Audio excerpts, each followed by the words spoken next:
Энэ удаа та бүхэндээ алдартай мэдээллийн хэрэгслүүдийг орлож, сая хүмүүсийг өртөө татан олон хүний амьдралыг өөрчилсөн суваг болох YouTube-ийн талаарх мэдээлэл бэлтгэхээр шийдлээ. Учир нь миний бие YouTube хэрэглэгчдийн нэг болж гадаад дотоодын олон сонирхолтой мэдээллүүд үзэн нэлээдгүй цаг хугацааг интернетийн орчинд өнгөрөөж байгаа болохоор сонирхолтой мэдээллүүдийг их хэлнээ буулган зөвхөн YouTube биш бусад их сурвалжуудыг үндэслэн өөрийн YouTube channel нээхээр шийдсэн билээ. Ингэснээр бусадтай мэдээлэл хуваалцсан мөн олон жилийн дараа үзэхэд дурсамжтай байх үүднээс ажиллаж эхэлсэн юм. Интернетээр маш олон нэр хүндтэй сайтууд байдаг ч эдгээрээс бидний амьдралыг үнцээр нь өөрчилж чадсан платформ бол яах аргагүй YouTube. Зөвхөн сонин телевизээр мэдээлэл олж авдаг байсан цаг хойно хоцорчээ. YouTube нь 10 гаруйхан жилийн дотор дэлхийн хамгийн том видео хостинг болсон байна. YouTube платформын үүсгэн байгуулагчид нь Чад Харли, Стив Чен, Дэвид Карим гэсэн 3 найз. Анхны санааг Чад Харли сэтгэн найзуудтайгаа хоол идэнгээ танилцах сайт нээх тухай 2 найзтай хэллээ.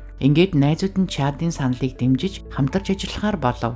Чад хүүхэд байхын үеийнхнээсээ өөрөөр сэтгэдгээрээ ялгардаг хүү байж, ээж нь багш байсан бол аав нь санхүүгийн зөвлөгөө өгдөг ажил эрхэлдэг байв.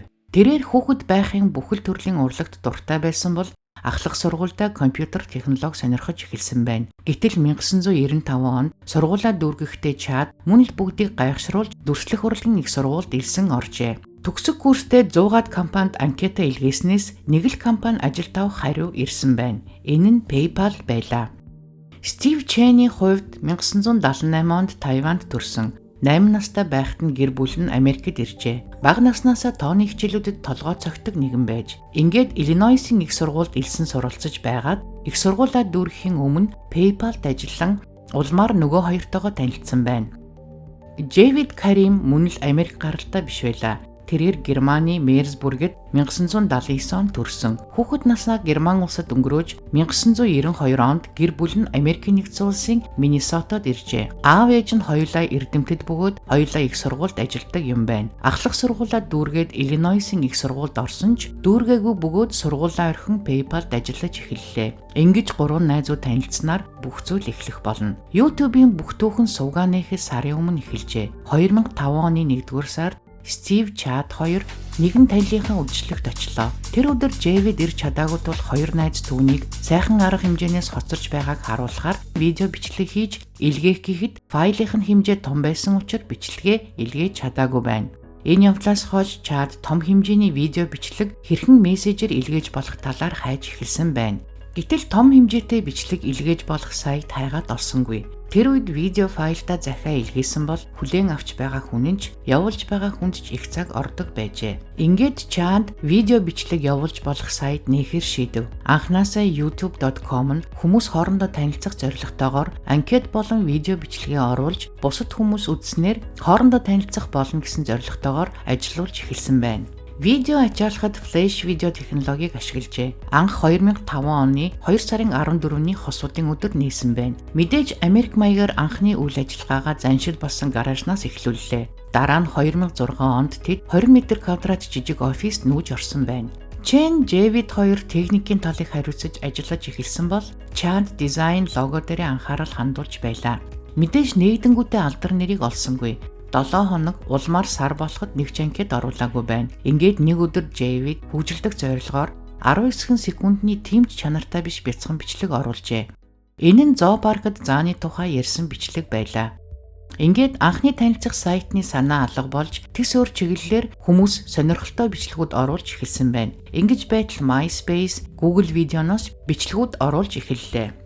YouTube-д хэрэглэгчид видео үзэж үнэлгээ өгч болох мөн коммент үлдээх нь сонирхолтой болж эхлэв. Эхний үедээ сайт нь арилжааны бүс функцээр ажиллаж байсан бол том компаниуд YouTube-ыг сонирхож эхэлснээр маш богино хугацаанд буюу 2005 оны 11-р сард залуус 3 сая гаруй доллар олсон байлаа.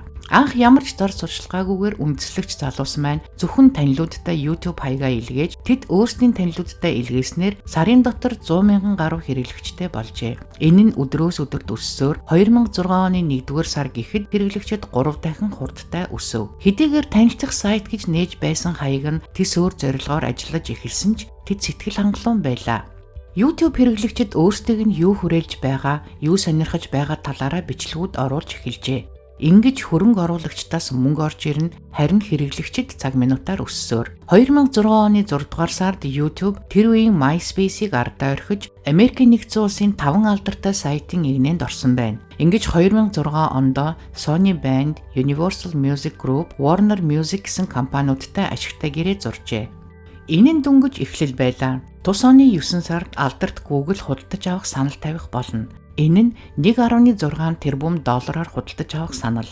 Мэдээж бэлэн мөнгөөр биш хувьцаагаар. Ингээд залуу саналыг хүлээн авахаа мэдэгдэж 2006 оны 11-р сард гэрээн дээр гарын үсэг зурагдаж YouTube агуу Google-ийн мэдэлд очлоо. Google-ийг өндөр үнэтэй худалдаж авч байснаас өөртөө хийчихэж болоогүй юм байх та гэсэн асуулт байгаа байх. Гэтэл Google тэр үед Google Video гэсэн сайт ажиллуулж зар сурталчилгаа хийгээд YouTube-ийн хаанан ч хүрээгүй байна. Харин YouTube ямар ч рекламгүйгээр өдрөөс өдөрт хэрэглэгчдийн тоо өссөөр байсан байна. Ингэж Google YouTube-ийн үйл ажиллагааг өргөжүүлж 2007 онд Европод нээлттэй болж 8 дугаар сард анхныхаа рекламыг цацаж ирсэн байна. Энэ нь видео роликийн доор хагас гэрэлтдэг рекламны баннер гарч 10-аас 15 секундын дараа алга болдгоор хийгджээ. Тус реклам нь одоо хүртэл хэрэгжиж байгаа билээ. Бас нэгэн YouTube-ийн эргэлт хийсэн зүйл нь алдартай контент дээр мөнгө олох боломж олгосон явдал. Энэ нь видео влогууд хийж өөрсдийн дуртай зүйлээ байршуулснаар мөнгө олж болох бизнес юм. Ингэж жилийн дараа гэхэд алдартай YouTube хэрэглэгчид 6 оронтойтой орлого олж эхэллээ. Google видео хостинг дээрээ идэвхтэй ажилласаар байлаа. Гол нь видеоны чанар дээр. 2008 оны 3 дугаар сард YouTube хэрэглэгчид 480 пикселээр видео үздэг байсан бол 2009 оны 7 сард 720p-ийн чанартай видео роликууд ордог болж төд хөдөлгөөн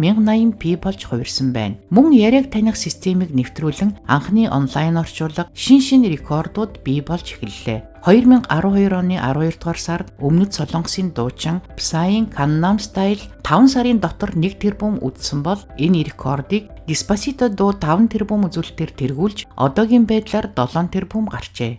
Өнөөдрийн байдлаар хамгийн их хандлтыг Baby Shark Dance 9.7 тэрбумаар тэргүүлж байна. YouTube нь зарим хүмүүст энгийн зугаацсан платформ, харин зарим нэгэнд нь амьдралынхын шинэ эхлэл болсон байна. Тэдгээрийн нэг нь Justin Bieber. Тэрээр 12 наснда тэмцээнд дуулсан дууг нь ээж нь YouTube-д байршуулснаар хүүгийн амьдрал оронгоороо эргэж дэлхийн алдартай дуучдын нэг болгосон явдал.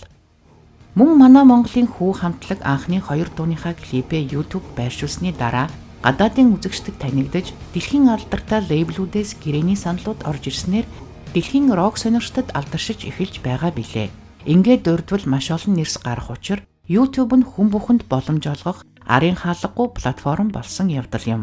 Хамгийн олон дагагчтайгаар энэтхийн T-Series channel 200 саяар тэргүүлдэг бол 2 дугаар байранд 123 саяар Cocomelon, 3 дугаар байрыг Set India 121 саяар, 110 саяар PewDiePie гэдгээр алдартай Шведийн влогер Felix Schellberg удаалдаг байна. YouTube-ийн уран Broadcast Yourself. Энэ нь өөрийгөө нэвтрүүлэх гэсэн утгатай. Энгийн ямар ч хүн өөрийнхөө хүссэн нэвтрүүлгээ бэлтгэж оруулж болох юм. YouTube хэрэглэгчдээс алдартай влогерууд ихээр төрж бүхэл төрлийн мэдээллүүдийг олж авч болохоор болсон байна. Өнөөгийн байдлаар YouTube-ийн ганц өрсөлдөгч нь TikTok. Ингээд үндэслэгч 3 залуугийн цаашдын карьерийн хувьд чат программистийн орчноос эрэгтэй бэлэн хувцсны үйлдвэрлэлд анхаарлаа хандуулж мөн 2013 оны 8 дугаар сард Чэнтэй хамт ухаалаг утсаар видео редакторлох Mixbit гэсэн компани байгуулжээ. Мөн тэр хоёр Golden State Warriors LA футбол клубыг хамтран эзэмшдэг. Чэн 2 хүүхэдтэй эхнэрийн хамтаар Сан Францискод амьдарч байгаад 2019 оноос гэр бүлээрээ Тайванд амьдрах болсон байна. Джэвидийн хувьд олон нийтийн сүлжээнд албан ёсны хаяг байдаггүй бөгөөд нууцлагдмал амьдардаг. Угаасаа YouTube-ийн олон зуун мянган хувьцааг эзэмшдэг нь түүнийг автоматар тэрбумтан болгож байдаг байна. YouTube-ийг 80 хэл дээр орчуулгатаа үзэж болдог бөгөөд одоогийн байдлаар сард 2 тэрбум хэрэглэгч хандан дундаж үзэлтэнд 40 минут байдаг гэсэн судалгаа гарчээ. YouTube-ийг олон орнууд блоклдогч дэлхийн 91 оронд нээлттэй байдаг. YouTube-ийн сувгийн зах зээлийн ханш нь 150 тэрбум доллар хүрсэн байна. Жирийн гаражнаас энгийн 3 залуугийн эхлүүлсэн сайт дэлхийн сая хэрэглэгчдийг интернет орчинд YouTube гэсэн платформд нэгтгэн өөрсдийн сонирхсан ертөнцөөр нь аялуулах боломжийг та бидэнд олгожээ. Анхаарал тавьж үзсэн та бүхэндээ баярлалаа. Дараагийн бичлэгээрээ эргэн уулзцгаая.